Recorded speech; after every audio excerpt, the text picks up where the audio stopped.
Hello there, friends, family, and fighting game enthusiasts. I'm a friendly tree, and I'd like to thank you for stopping by my channel and checking out the latest episode of Nina Williams In Depth.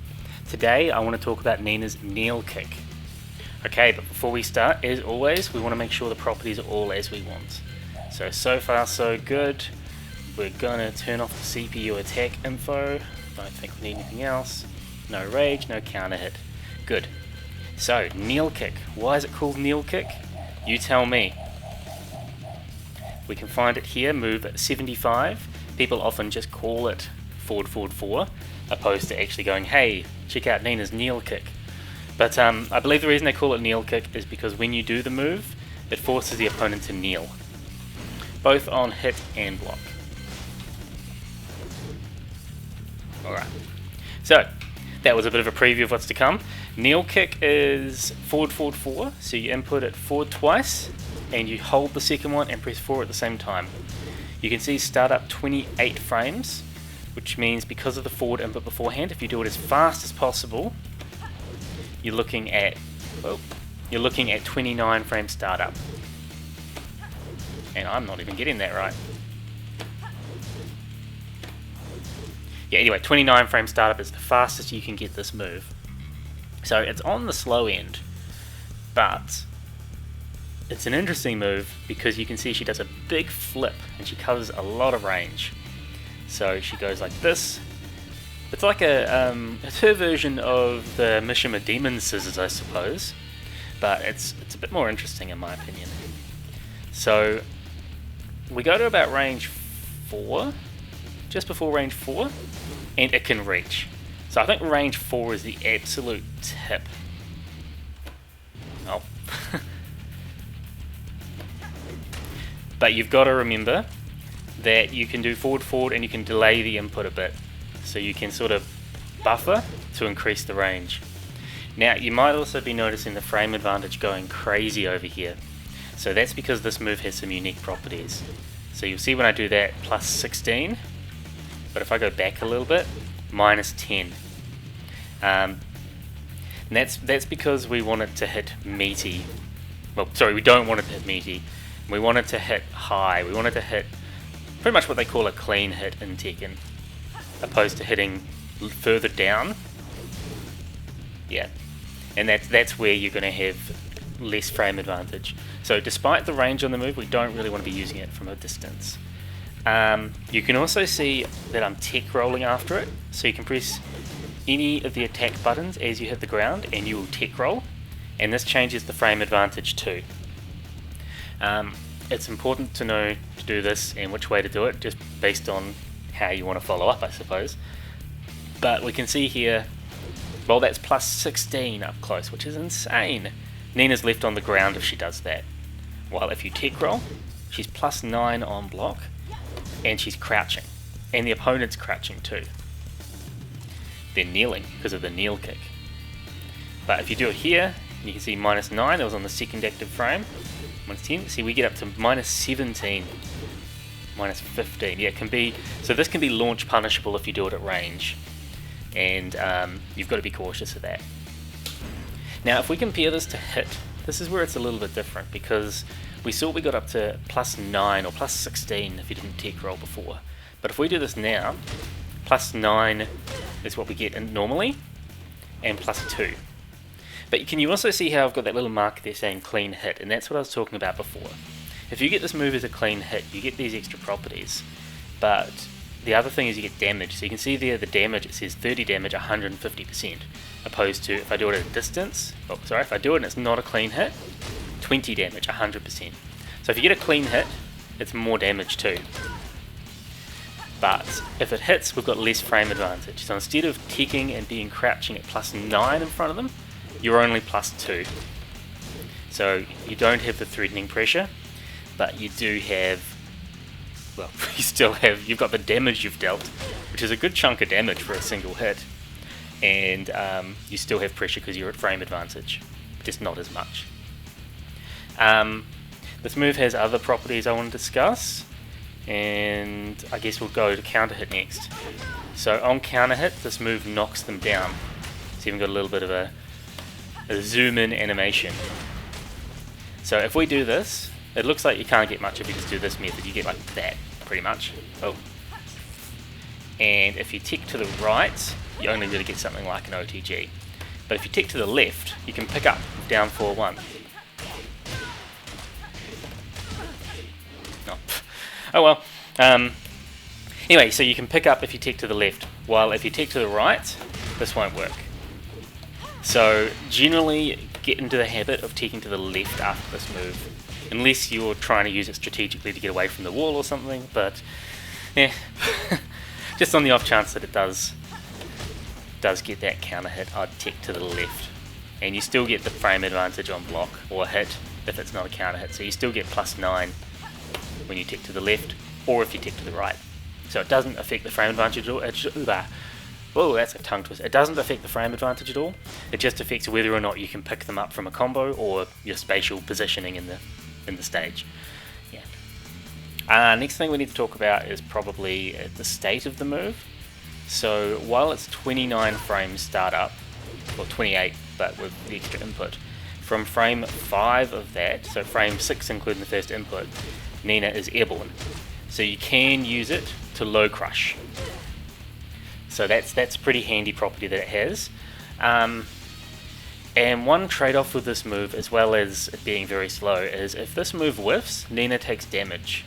So you see there, she takes 5 damage and just sort of lays there in pain, unless you tech roll. So you can still tech roll even if this move whiffs, and Nina will not take damage. So get used to the timing of tech rolling, otherwise you're just going to be taking damage all day. There's another property of this move I need to talk about, and that's the fact that it is a spiking move, similar to things like an up forward 1, and that means if you do it in a combo like this, they cannot tech roll. So if I set the opponent to tech roll, if we just do that, they get up quickly. If we do that, they can't. So all the options in ground technique are negated. And this is not like a bounding move, so they can't quick tech roll if you do something like a 1+4 ivory cutter, but they can still back quick roll. But this move doesn't let you do that. So with this move, they can't. They can only do the stand-up options. So they've still got all of these to use. So bear that in mind. And with it being a spiking move, every spiking move, I believe, every spiking move will also work as a floor break. So you can use this to break the floor if you want. More or less not useful for that because Nina has other better options. It's just for style. As far as I'm concerned, so I feel free to prove me wrong. Okay, so we've talked about the properties of the move, we've talked about it on block and hit, we've talked about the input, we've talked about counter hit, we've talked about it being airborne, probably just repeated things there, but you get the idea. I think we're going to go on to application now. Oh, actually, one more thing we want to talk about before application is how linear it is. So if I record Nina doing this, and let's just go like jab, forward, 4, you'll see it does not track. It does not track whatsoever. So be very cautious using this against someone who even remotely sidesteps, unless you're using it in like a canned setup situation. Alright, for some reason I thought they'll pick up. Anyway, it's not worth it. It's not worth it. So yeah, do not use it as a move against a stepping opponent, or do not really overuse it, I suppose. Alright, now we're going to go on to application. So, how do we apply kneel kick into our gameplay? Hopefully the properties that I demonstrated just before give you an idea that even though it's got long range, the frame advantage changes so much and we really want it to connect up close. So it's not a move you want to use in range in a lot of situations. Also, it's very linear, so you've got to be cautious on how you set it up. But ideally you want to either get a hit and tech roll, hoping that you'll either take advantage of the frame advantage on either block or hit, or hoping for a counter hit. But most of the time, I think the best case scenario, well, the best case scenario is counter hit, but most of the time the best situation you're really going to see is going to be that blocked +9, and that's when you can really throw out scary mix-ups. So I'm suggesting while standing back 1 here, because it's the lowest risk option with a bit of reward, because if they try and challenge you in any way, they'll get counter hit launched. You can also do lows after it, so you could try and twitch confirm if you see them press a button to get a counter hit there, or you could do things like throw out higher reward, slightly higher risk options. You can use it to set up mix-ups in other terms. So yeah, best case scenario, you get that counter hit launch and you get that sweet damage, whatever combo you want to do, of course. But generally you're going to be looking at using this move and getting the opponent to block it. And at +9, use a mix-up, use whatever you want. They can't step throws either, but you're crouching, so you need to use a little bit of extra frame advantage to crouch cancel if you want to do a proper throw mix-up. It isn't just generic throw or, yeah. Okay, how else can we use this move? I mentioned about it spiking earlier, and with that in mind you can use it to establish Oki after a combo, but it's not going to be great Oki. So you can still do things like wipe the floor, even if they get up backward, which is the way to create the most distance here, or a forward 3 or something like that, but it's generally not used just because it's a slow move, and I suppose there's a risk of not teching, while if you do up forward 1, which is the same damage, faster, easier to do, it can give you the same situation.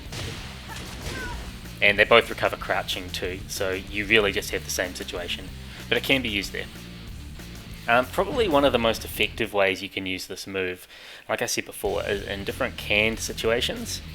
So I'm going to thank Kuzmatech in the Nina Discord for sharing his tech about counter hit setups. So for example, do something like this, you counter hit, and you've got your different options you can do there to mix the opponent up. Oops. And a good one you can do is forward 4. Because even if it doesn't hit, even if they stand up and block it, then you're at +9. You've got that frame advantage. Hold on. I've got them set wake up back, haven't I? Yep. Just be cautious, make sure it doesn't hit too far away. So you really got to do it deep to get that +9. Make sure you don't do it too far away and end up being -17. Because that is not what you want. But that's a good way, because then you're suddenly in a key charge counter hit situation, crouching right in front of the opponent at +9. So you can do that and that becomes much more rewarding, or you can do that and it becomes much more rewarding too, with different risk. If you want to be really dirty, just remember the fact that, we don't need counter hit, that this is only -5. So you could do that into a power crush or something if they try and launch you for it, because you're in key charge and cannot block. Anyway, that's some scary, dirty tech that you can use.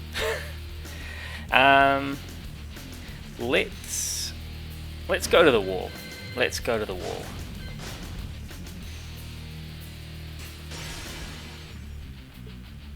So everyone's going to be familiar with Nina's 1+4 ender at the wall. So you do, wall hit, down forward 3-2, ivory cutter.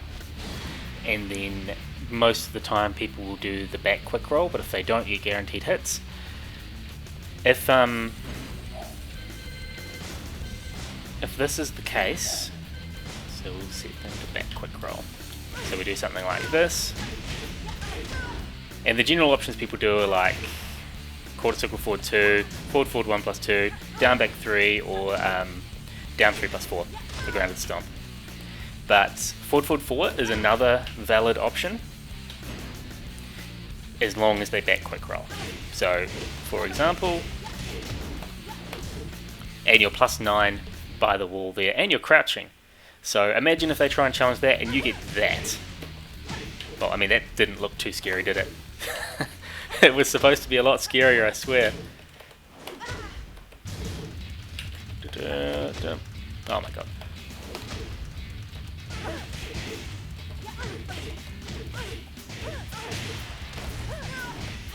Yeah, you can see how that becomes quite threatening.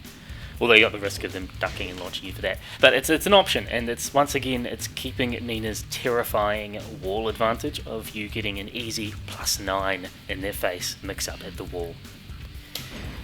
Problem is, if they don't do a back quick roll, you lose everything. Because you end up at the wall. So it's kind of risky there, because you lose all advantage. Anything you had, you just lost it. And also if you do it with a different ender, so if you're doing with it a non-bound ender, so I'm not counting down 3-4-3, because down 3-4-3 is the same deal, but if you do something like that, obviously they can interrupt that. If you do something like this, you're just going to completely whiff. If they tech roll, it's pretty useless. So I'd only really use it after a bound ender, or on a read on the opponent's actions. I think that's where you got to be quite cautious with this move too. Like, you're not going to use it in a situation like, let's say you do a down forward 1 and you know the opponent's not retaliating, but they might sidestep. You don't want to just be throwing out a forward 4, because they'll probably step you, you'll be on the ground, you probably lost your positional advantage, and it's game over. Yeah, so that's another use of forward 4. I've got one more for you. One more. We're going to get Mr. Geese out.